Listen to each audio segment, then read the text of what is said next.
Assalamualaikum warahmatullahi wabarakatuh.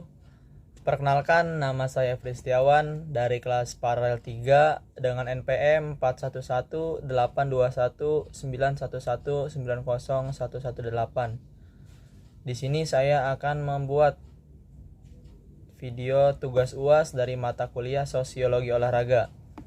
Di sini saya mengambil tema olahraga dan kekerasan.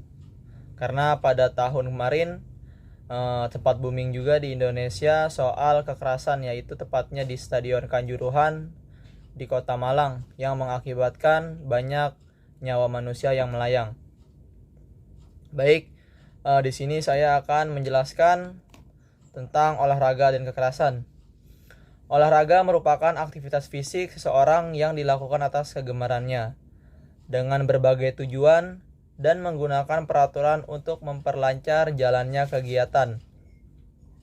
Olahraga adalah segala aktivitas fisik yang sistematis yang mendorong manusia untuk membina dan mengembangkan potensi jasmani, rohani, dan sosial. Olahraga juga sebagai alat pemersatu bangsa dan mampu mendorong manusia untuk lebih bersikap positif. Namun, di balik sikap positif ini pasti tentu ada saja yang sikap negatif. Tujuan seorang dalam berolahraga tidak tercapai, terutama dalam pertandingan. Ada kecenderungan akan memunculkan sikap perilaku agresi. Biasanya seperti olahraga body contact, sering mendorong terjadinya perilaku agresi. Dalam beberapa tahun terakhir ini, olahraga kekerasan dianggap sebagai masalah sosial. Tim komisi telah ditunjuk di Kanada dan Inggris untuk menyelidiki kekerasan yang terjadi di antara pemain hoki dan penggemar sepak bola.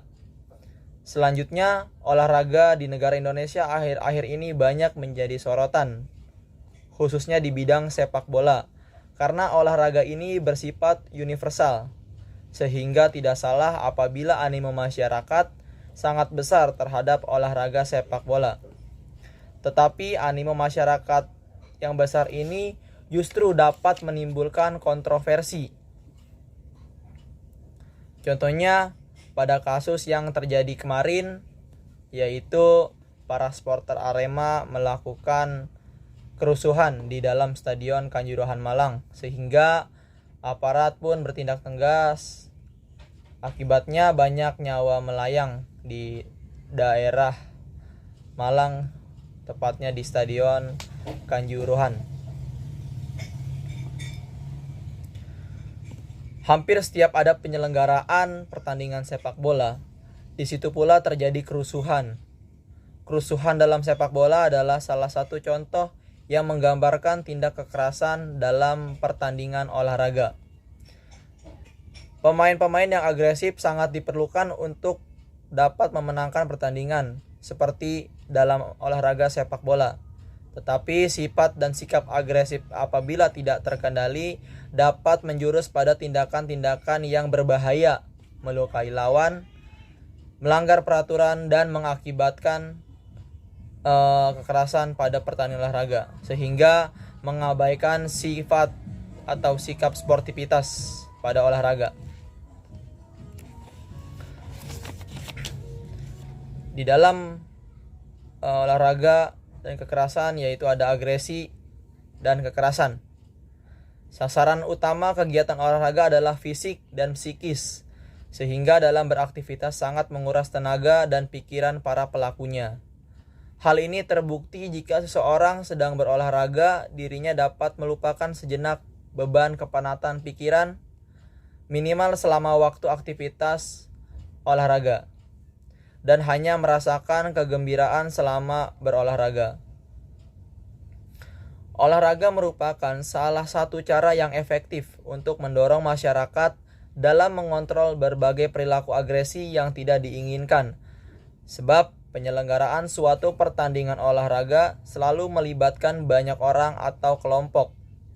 Untuk itu diperlukan koordinasi dan kerjasama yang baik antara individu dan kelompok, agar terjalin komunikasi yang baik antara individu dan kelompok. Tindakan agresi cenderung terjadi pada situasi yang tidak seimbang atau berlawanan. Tindakan agresi akan tertuju pada individu yang tidak disenangi atau berlawanan. Misalnya salah satu contoh, ada seorang atlet dimarahi oleh pelatihnya. Akan tetapi seorang atlet tersebut tidak berani untuk marah kembali kepada pelatihnya, sehingga seorang atlet tersebut meluapkan emosinya kepada teman atau kepada lawannya. Jadi contohnya seperti itu. Pelatih pun membutuhkan atlet atau pemain yang agresi untuk dapat memenangkan suatu pertandingan. Pelatih dan pembina olahraga wajib memanfaatkan sifat-sifat agresi dari atlet atau pemainnya, sehingga dapat tersalur dan terarah sesuai dengan aktivitas olahraga yang diikutinya. Tetapi pada kenyataannya sebagai pelatih, Indonesia masih menganut kepercayaan yang salah. Ini semakin agresif atletnya maka akan semakin menguntungkan pada pencapaian prestasinya. Bicara tentang agresi olahraga, tidak terlepas dari adanya kekerasan. Kekerasan merupakan wujud perbuatan yang lebih bersifat fisik, yang mengakibatkan luka, sakit, atau unsur yang perlu diperhatikan adalah berupa unsur paksaan atau ketidakrelaan pihak yang dilukai atau yang disakiti. Salah satu contoh adalah kekerasan yang terjadi dalam dunia sepak bola yang pastinya menimbulkan kerugian bagi korban yang mengalaminya. Contoh kerugian pada olahraga sepak bola berupa rusaknya sarana prasarana, cedera, bahkan yang paling mengerikan adalah hilangnya nyawa manusia. Dalam bahasa sehari-hari, istilah agresi memiliki banyak arti yang cenderung diartikan sebagai semua bentuk perilaku negatif, sehingga sulit untuk mengetahui arti yang sebenarnya. Agresi dapat dilihat baik dan juga dapat dilihat sebagai hal buruk. Pemain-pemain agresif yang sangat diperlukan untuk dapat memenangkan pertandingan, seperti dalam olahraga sepak bola. Tetapi sifat dan sikap agresif apabila tidak terkendali dapat menjurus pada tindakan-tindakan yang berbahaya, melukai lawan, mencederai lawan, melanggar peraturan, bahkan bisa mengabaikan sikap sportivitas pertandingan. Oleh sebab itu, sikap agresi diartikan sebagai bentuk serangan yang kejam, tetapi dikaitkan erat dengan ciri khas olahraga itu sendiri. Misalnya olahraga bela diri. Akan tetapi pengalaman hidup akan memberikan pelajaran kepada seseorang dalam merespon setiap rangsang yang berasal dari lingkungannya. Perilaku agresi seringkali dilakukan secara tidak rasional, bahkan sudah tidak menggunakan perasaan, sehingga perbuatannya kejam. Hal ini terbukti dari pemberitaan di berbagai media massa yang melaporkan tindakan kejahatan, seperti di media televisi, koran, bahkan sampai internet. Dengan melihat beberapa definisi tentang agresi, maka dapat disimpulkan sebagai berikut. Agresi adalah perilaku yang bersifat menyerang, yang bertujuan untuk merugikan atau melukai orang lain dalam bentuk fisik maupun psikis.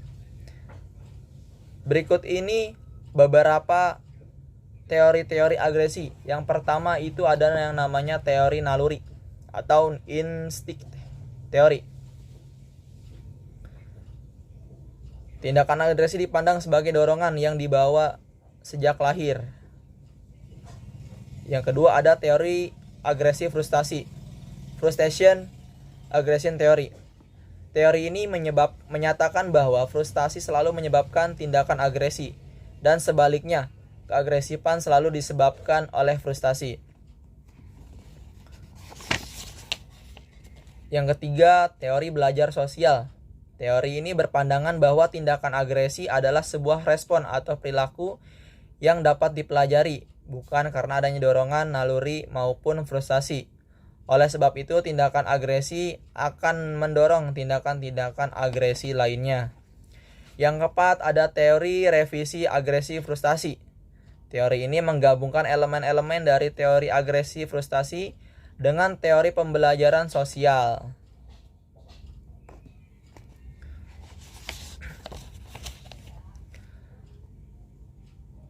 Berikutnya ada pengertian dari kekerasan. Setiap hari berbagai media massa seperti koran, radio, televisi selalu memberitakan peristiwa dalam kehidupan masyarakat tentang perampokan, penyerangan, penusukan, penembakan, serta perilaku manusia yang sering berkelahi dan membunuh.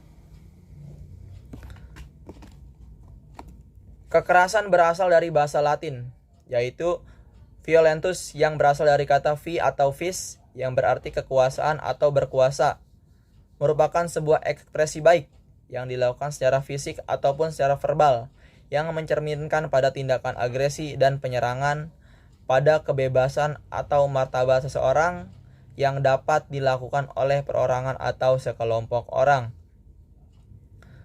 Kekerasan adalah pemaksaan atau force yang dilancarkan dengan maksud merusak pihak lain.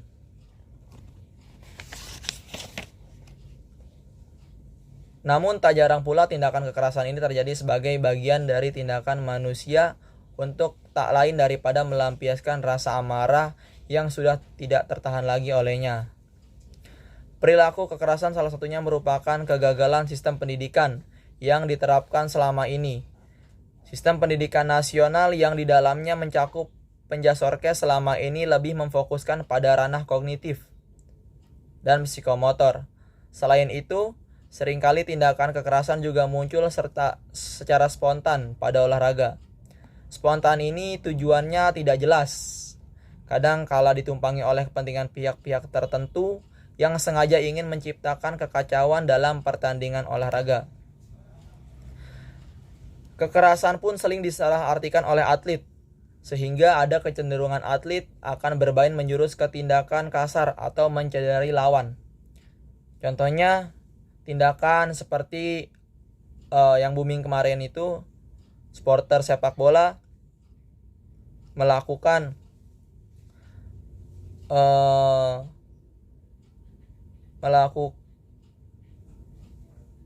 tindakan-tindakan yang tidak terpuji, seperti mereka tidak terima tim yang mereka dukung itu kalah, sehingga mereka marah, bahkan sampai merusak fasilitas-fasilitas yang ada di stadion. Salah satu olahraga yang sering kali menyebabkan terjadinya kekerasan adalah sepak bola. Kekerasan dalam sepak bola sering terjadi bukan hanya di tanah air, bahkan di luar negeri. Bermacam-macam hal yang menjadi penyebab penyunculan seperti peristiwa merusak citra olahraga yang menjunjung tinggi sportivitas. Nah, akibatnya beberapa kali pertandingan sepak bola harus gagal dilaksanakan karena tidak adanya jaminan keamanan dari aparat yang berwajib karena kurangnya kesadaran di dalam masyarakat itu sendiri. Jadi berdasarkan pengertian di atas dapat disimpulkan bahwa munculnya kekerasan dalam olahraga ini, khususnya olahraga sepak bola, dikarenakan perseteruan antara kelompok supporter terkait masalah sejarah yang selalu berkelahi setiap kali berketemu, dan ini dilestarikan oleh generasi penerusnya. Kedua, kurang adilnya pengawas pertandingan yang terkadang memicu emosi pemain dan supporter. Yang ketiga, wasit kadang memihak dan tidak netral. Di wasit memihak ke salah satu tim sehingga pertandingan itu tidak netral. Itu bahkan bisa memancing emosi para pemainnya dan supporter. Dan yang keempat, yang terakhir, ada provokasi dari masing-masing supporter saat bermain. Jadi kita apabila bermain itu jangan sampai terprovokasi dari supporter lawan, sehingga itu bisa menjadi keributan. Mungkin itu saja pemahaman dari olahraga dan kekerasan dari saya. Mohon maaf apabila ada kata-kata yang salah. Sekian dari saya. Assalamualaikum warahmatullahi wabarakatuh.